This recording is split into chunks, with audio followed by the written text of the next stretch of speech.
Sentro na naman po ng kahihiyan at katatawanan, ito si Mr. Willie Revillame.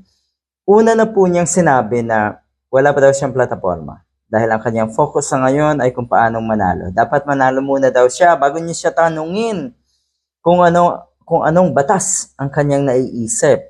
Dapat ipanalo niyo daw po muna itong si Mr. Willie Revillame. You see, halatang halata na itong kanyang pinasok na ito sa pagkasenador nga bilang kandidato sa pagkasenador ay hindi niya wala talaga siyang alam kung ano yung kanyang magiging trabaho. Dahil kung ikaw ay seryoso sa magiging trabaho mo, una pa lang naghahanda ka na. Alam mo na kung ano yung posibleng gawin mong batas. Pero sa puntong ito, yun nga, kailangan manalo muna si Mr. Willie Revillame. Kayo naman kasi, huwag niyong kulitin. Dahil mahirap po talaga yan. Mahirap sa isang katulad ni Mr. Willie Revillame na mag-isip ng yung tinatawag na level-headed na kaisipan. Ibig sabihin, hindi niya kayang arukin ito itong ganitong klaseng trabaho.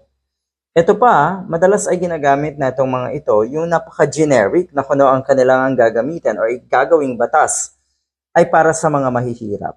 Yan, dyan kayo sanay. Paano po kung wala nang mahirap dito sa ating bansa? Para daw sa mga mahihirap. Gas-gas na po yung ganyan. Para sa mahihirap. Gusto kong tumulong sa mga mahihirap. Talaga lang.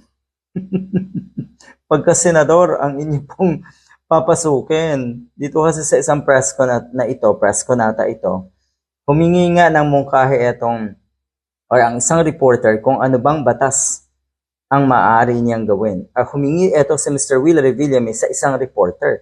Galing pa sa reporter kasi nga hindi niya masagot ng diretsahan o wala siyang masabi kung ano ang isinusulong na batas o ano ang pwedeng isulong na batas na itong si Mr. Willie Revillame.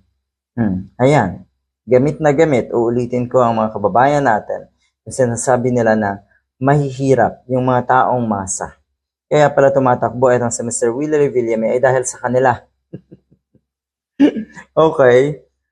Paglilinaw naman natong si Willie na hindi siya nakikipagtalo daw sa reporter at sinabing gusto niya na marinig ang hinaing ng mga normal na mamamayan para pagdating daw sa Senado ay alam niya ang isusulong niyang batas. Dapat ikaw mismo sa ngayon alam mo na ang problema ng ating bansa.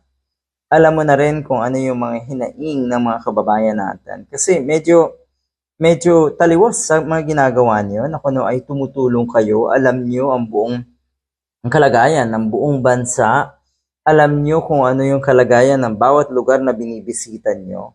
Dahil makamahirap daw kayo makamasa daw kayo. So dapat ngayon pa lang alam mo na. At talagang ang reporter pa na wala namang kinalaman, hindi naman tumatakbo sa pagka-senador nga, ang tatanungin niyo ay talagang nakakahiya yung ganitong klaseng mga sagutan ng isang senatorial candidate. Ganito na po kababaw. Ganito na po kalala. Willie Revillame para sa Senado. Nakakatawa.